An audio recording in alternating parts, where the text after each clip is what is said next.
Hola clase, hoy vamos a discutir Frida Kahlo, una pintora mexicana. ¿Qué saben ustedes sobre Frida Kahlo? Pues vamos a ver un video que nos va a explicar un poquito más sobre su vida.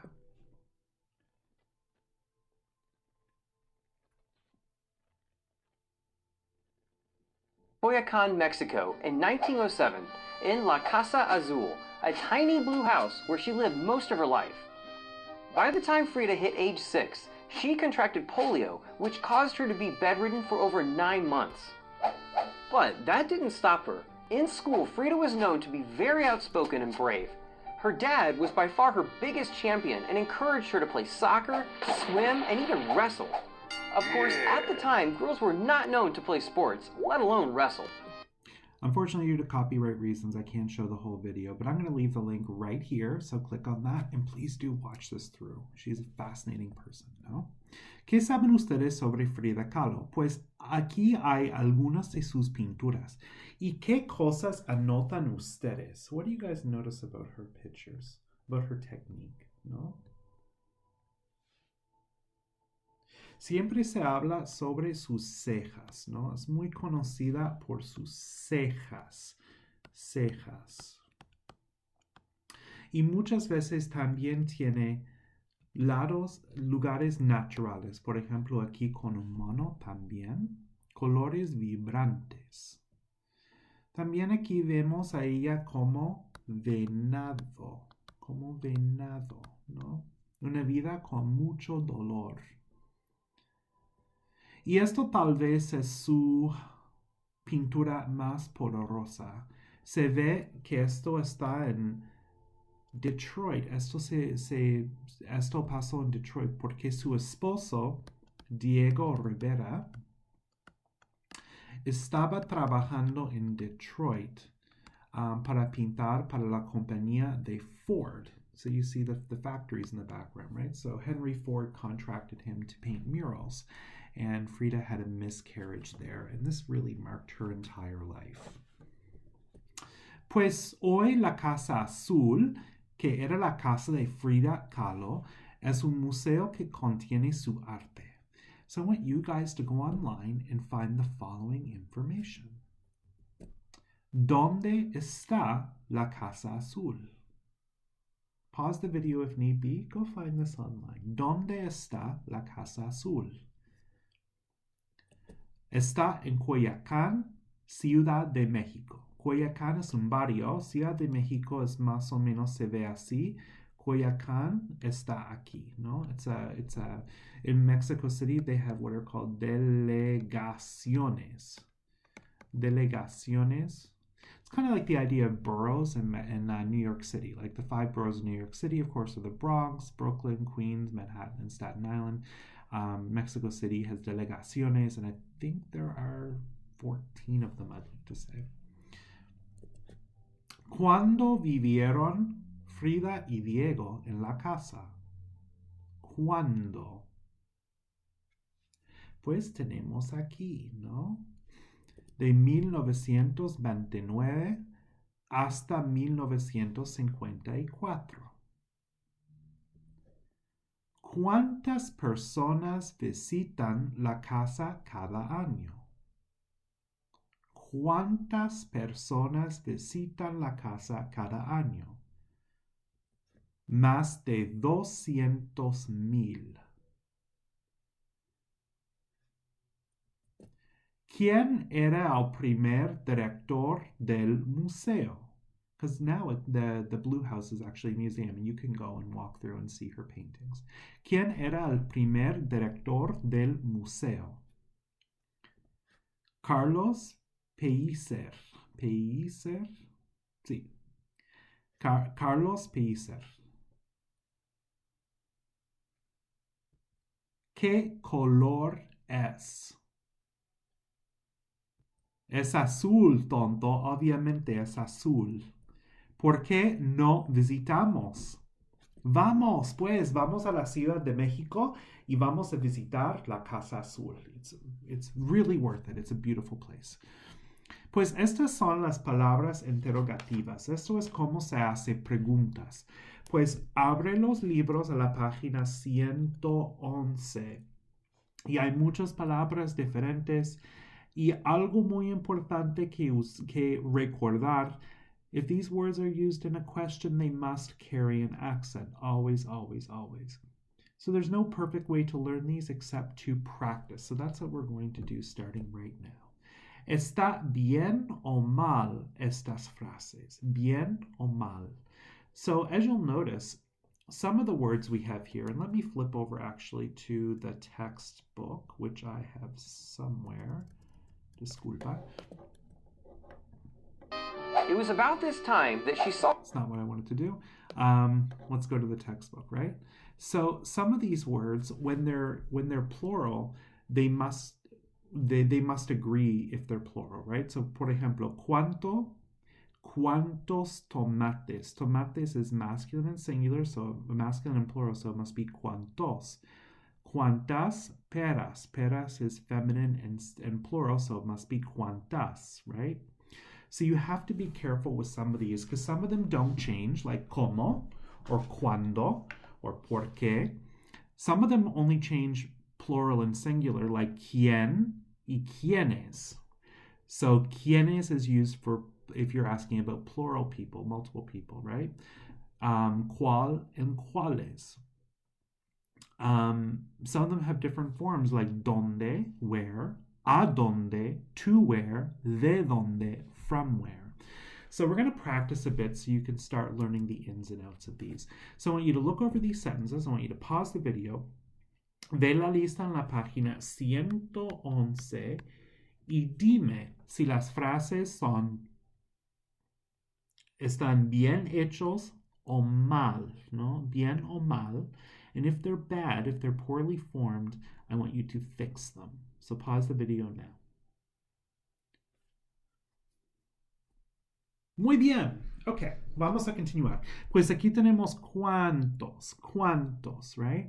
So we're going to look on our list and we see that cuántos has multiple forms. It has cuánto, cuántos, cuántas, cuánto. Cuánto, cuánta, cuántas, lo siento. So we have to look at what it's modifying. How many cracker cookies, right? So we have galletas. We know this is feminine. We know this is plural. So this should be instead cuántas. Cuántas, ¿no? Cuántas. Número 2. ¿Quién son los estudiantes? Vamos a ver la lista. Tenemos dos opciones. ¿Quién y quiénes? Pues tenemos que ver aquí. Es plural. So this has to be plural as well. ¿Quiénes? Muy bien. ¿A dónde está la clase? ¿A dónde está la clase? Con dónde tenemos tres formas. ¿A dónde? ¿De dónde? ¿Dónde? No? So what makes sense here? To where is the class? That doesn't make sense at all, no? From where is the class? ¿De dónde está la clase? Pues aquí tenemos dónde. Muy bien.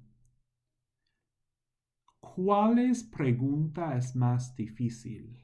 Vamos a ver la lista. Tenemos dos opciones. Tenemos cuál y cuáles. So it depends what comes after. ¿Es singular o plural? Es singular, pues es cuál. Aquí, ¿cuántos son los libros? ¿Cuántos son los libros? Aquí tenemos que tener cuidado. ¿Cuánto? If we're asking how much something costs, even though we have a plural here, so we're asking how much are the books. En este caso, ¿cuánto está bien? No? ¿Cuánto está bien? Because when it's used to say how much, it doesn't change. ¿Cuánto? ¿Cuántos son los libros?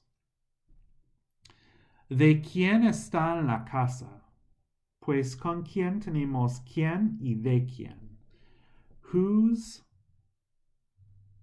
in the house? Not who is in the house, but who's in the house. Esto no tiene sentido, ¿no? So we're going to get rid of de, and we're going to have quién. Who is in the house? ¿Dónde vas tú? ¿Dónde vas tú? Con dónde tenemos tres opciones. Tenemos a dónde, de dónde y dónde. ¿Cuál tiene sentido aquí? ¿Dónde vas tú? So, where are you going? Might not be good to say that like that in English, because in English we're kind of slangy. We should, if we want to speak correct English, we would say, to where are you going, right? So we would do the same in Spanish. So we're going to say, ¿a dónde vas tú? To where are you going? Unfortunately, in English, we're really slangy and we usually say, hey, where are you going, right? In Spanish, we have to be a little more proper than that. ¿A dónde vas tú? ¿Quién es la profesora? So, con quién tenemos dos opciones. Tenemos quién y quiénes, ¿no? So, we're going to look at what it's modifying. La profesora singular, pues tiene que ser quién, right? Muy bien. So, they were actually all badly formed. Surprise. Muy bien, vamos a continuar de práctica 4.26 en el libro. Esto es más complicado, un poquito más complicado. Ustedes van a poner juntos las frases que hay en esta actividad. So I want you to pause the video right now, and we'll come back in a second and we'll see which are which.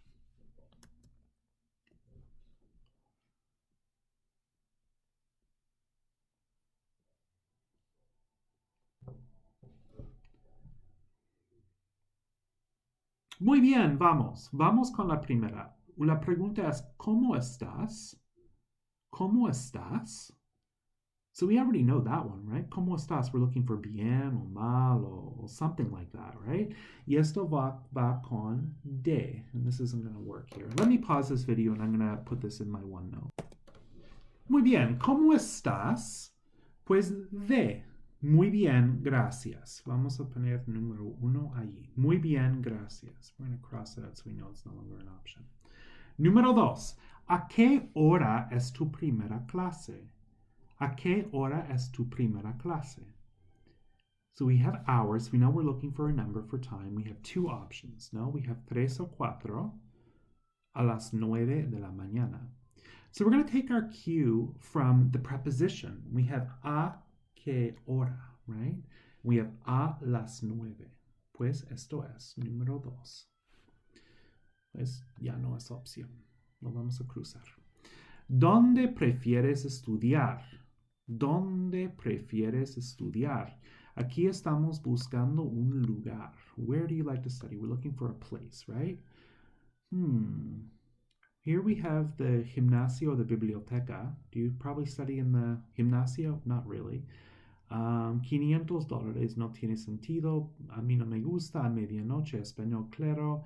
A mi consejero, no. En mi cuarto. There we go. In my bedroom. Eso sí tiene sentido.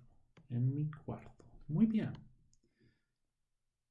Perfect. You know what? This is kind of stupid, me crossing them out, so I'm just going to erase that. Okay. Okay, muy bien. Vamos a continuar con ¿cuándo vas a dormir? ¿Cuándo vas a dormir? Pues 3 o 4. I don't probably don't go to sleep at 3 or 4, although I nap usually every day at 3 or 4. A las 9 de la mañana is already taken. Normalmente a medianoche. Muy bien, normalmente a medianoche. ¿Cuál es tu clase favorita? ¿Cuál es tu clase favorita? So we're looking for class names. Español, historia y biología. But we're looking for one class, not multiple. Español, claro, ¿no? Español es mi clase favorita. ¿Qué clases tienes? Vamos buscando múltiples clases, ¿no? Español, historia y biología. Número 6. Perfecto. ¿Cuánto cuestan tus libros? ¿Cuánto cuestan? ¿Cuánto significa how much? $500 más o menos, ¿no? $500 more or less. Wow, that's expensive. ¿A quién pides ayuda con los problemas? 3 o 4, no. We're looking for a person. Whom? Consejero. Sí, esto sí tiene sentido. Consejero. ¿Cuántas horas estudias cada día? Estamos buscando un número. ¿Cuántas horas? Pues 3 o 4. Esto sí tiene sentido. Número 9.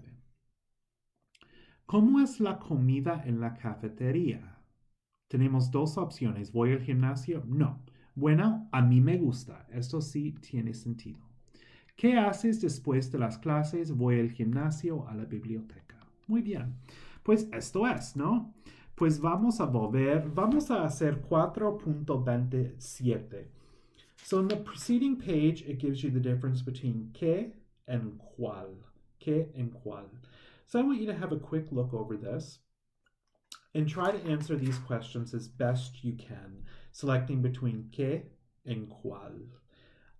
If you don't get it 100%, don't worry about it. I'm not going to test you on this. This is one of the trickier things in Spanish that doesn't exactly translate well to English. It's more of a, I know it's right because it's right, rather than I know it's right and I can explain to you exactly why. So pause the video, take a look over that, see if you get the answers, and then we'll come back. Muy bien, número 1. ¿Cuál es tu dirección de correo electrónico? ¿Cuál es tu dirección de correo electrónico? Pues tenemos es, que es una forma de ser.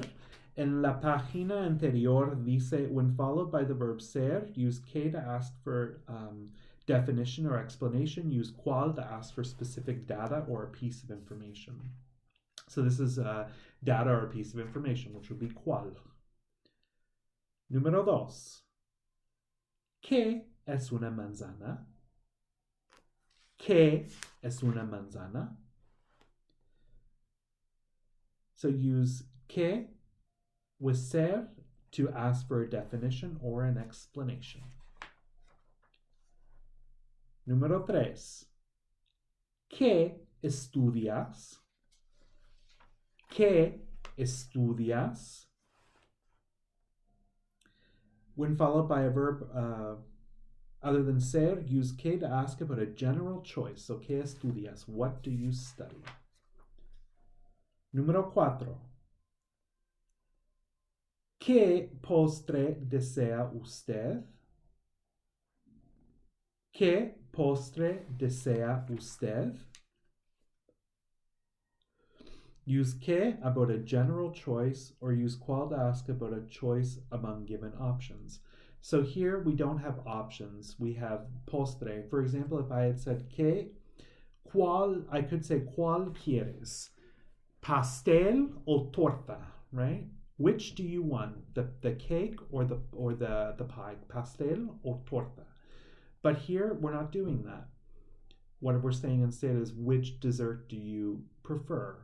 We're not giving you options, we're asking you a question, right? So, ¿qué? Número 5.